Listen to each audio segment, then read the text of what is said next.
2026 সালের যে সমস্ত স্টুডেন্টরা উচ্চ মাধ্যমিক পরীক্ষা দিয়েছো, তোমাদের কিন্তু অনেকেই কিন্তু আমাকে কমেন্ট সেকশনে কমেন্ট করে জানাচ্ছ যে স্যার আমাদের নাম্বার কেমন উঠছে বা আমরা কে কেমন পেয়েছি। হ্যাঁ, এগুলো যদি আপনি যদি একটু বলেন তাহলে খুব ভালো হয়। তো সেই নিয়েই কিন্তু আমি আজকে তোমাদের এই ভিডিওটি করতে চলেছি।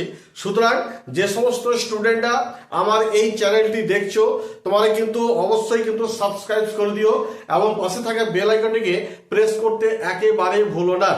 দেখো, তোমরা কমেন্ট সেকশনে যেটা কমেন্ট করছিলে সেটা হচ্ছে যে আমাদের এইবারে কোন সাবজেক্টে কিরকম নাম্বার উঠছে সেই নিয়ে আমাকে বলতে বলেছিলে। তো দেখো, তোমাদের 3টি সাবজেক্টে কিন্তু উচ্চ মাধ্যমিকের যে ফোর্থ সেমিস্টার তোমাদের পরীক্ষা দিলে 3টি সাবজেক্টে কিন্তু নাম্বার কিন্তু তুলনামূলকভাবে খুব কম উঠছে। প্রথমত হচ্ছে ইংরেজিতে যে খুব একটা ভালো নাম্বার উঠছে তা নয়, আবার এটাও ঠিক যারা ভালো পরীক্ষা দিয়েছো তারা অনেক অনেক করে বেশি নাম্বার পাচ্ছে, কিন্তু সব তো স্টুডেন্ট তো সমানভাবে পরীক্ষা দেয়নি, ফলে তুলনামূলকভাবে দেখা যাচ্ছে যে ইংরেজিতে নাম্বার কম উঠছে।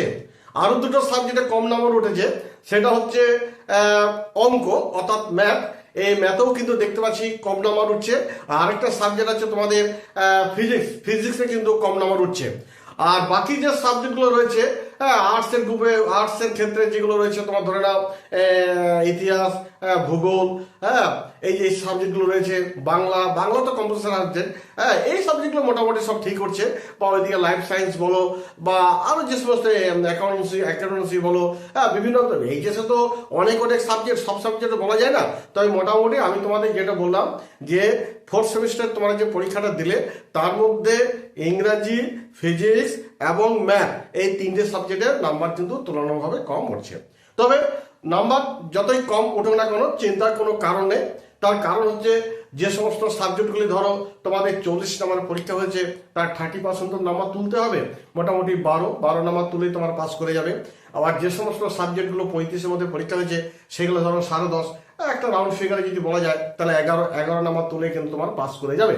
সেক্ষেত্রে 11 বা 12 তোমাদের পাওয়া হয়তো একটা অনেকের ক্ষেত্রে একটা দুষ্কর ব্যাপার হয়ে উঠবে। যারা একদম কিছু লেখা আসেনি তাদের ক্ষেত্রে একটা অসুবিধা, কিন্তু ম্যাক্সিমাম ছেলে কিন্তু এই 11-12 কিন্তু পেয়ে যাবে এবং পাস করে যাবে। আর তাছাড়া তোমাদের খাতায় একটুকু হলো সহানুভূতির মধ্য দিয়েও কিন্তু একটা নাম্বার কিছু হলো দিয়ে দিতে পারে। তার কারণ হচ্ছে তোমরা তো সময় মতো ঠিক মতন বই পাও নি, বা তোমাদের ক্লাস যে ঠিক মতো রেগুলারলি যে হয়েছে তাও নয়, আবার তোমার যে সিলেবাস শেষ করেছো তাও নয়। আর তাছাড়াও তোমাদের এই ফার্স্ট হচ্ছে যে সেমিস্টার ওয়াইজ যে পরীক্ষা, হ্যাঁ, সেটাও কিন্তু বিভিন্ন টান বাহানার মধ্য দিয়ে কিন্তু হয়েছে। কখন কিভাবে করব না করব বা কিভাবে পরীক্ষার সিস্টেমটা হবে না হবে এগুলো বুঝতে সুঝতে কিন্তু অনেকটা টাইম লেগে গেছে।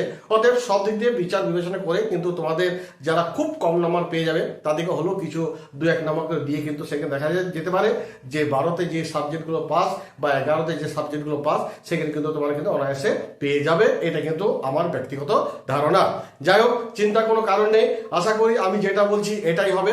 আর যারা ধরো খুব ভালো পরীক্ষা দিচ্ছ তাদের তো কোনো ব্যাপারই নেই, হ্যাঁ, সেখানে 10-11 নাম্বার তোলার কোনো ব্যাপার নাই। তারা হয়তো দেখা যে সাবজেক্টগুলো 40-এর মধ্যে পরীক্ষা হয়েছে সেখানে হয়তো তারা দেখা গেলো 32-33 করে পাবে হয়তো।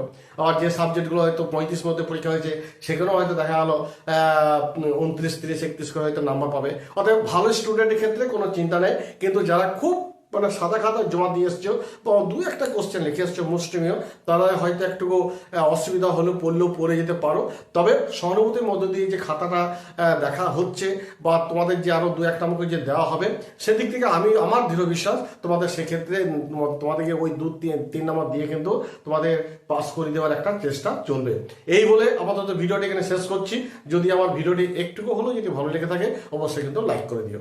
ধন্যবাদ।